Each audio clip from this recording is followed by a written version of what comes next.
is Sumrit Grewal, and I was an ASUC Senator.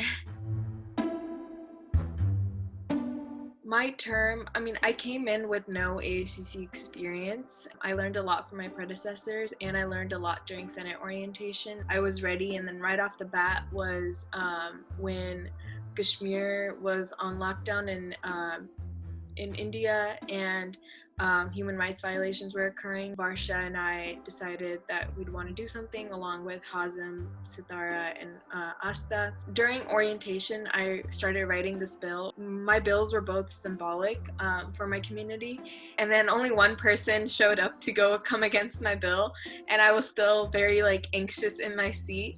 And so that's just a time I remembered so much, and where majority stood by me and stood for me. When nobody hears your voice internationally, if one small institution does recognize it, it means a lot, and it did mean a lot to Kashmiri folks on campus. I think January, February when we're back, and that's when ex-Senator Zerman's bill hit the floor against the Palestinian community, against BFP, which was something I didn't expect. You think that you're ready for this, but when it comes you actually aren't. At least I wasn't. I didn't know what to do, and I was supposed to stand up and be that powerful woman, and then a genocidal threat happened to my community. I got Vice Chancellor Steve Sutton in the room. I got Associate Vice Chancellor in the room. I got Sunny Lee, and so many more people that I didn't even know in the room getting administration and listening. I think that was one of the most unique moments in my term. Thankful for BFP and the Palestinian community and allies who stood in solidarity. They listened to us for the first time, and this is what it means for there to be a senator for the MEMSA community.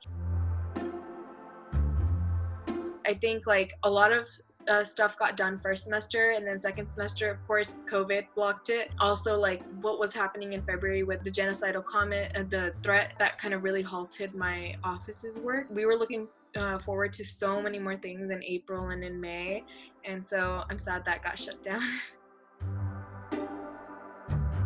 It's what I thought that I would be going into. It's just in that moment when you do expect these things, but you don't know how to feel. I was anxious most of the year, and so no one prepares you for what's going to happen to your mental health in the ASUC. We get a lot of backlash, and I understand we're public officials and we do deserve that backlash. I learned a lot about myself, about my mental health, and how to work around it, what to do to keep me sane, I guess. The most valuable thing I learned is prioritizing, giving a specific amount of attention. I think organizing your life in a specific way. I know every waking moment I'd be okay, what can I do for the MEMSA community? What can I do for the MEMSA community? And what can I do with in Senate? What can I what's gonna happen in Senate? I kept on thinking about ASUC, and I think my academics were definitely right below ASUC.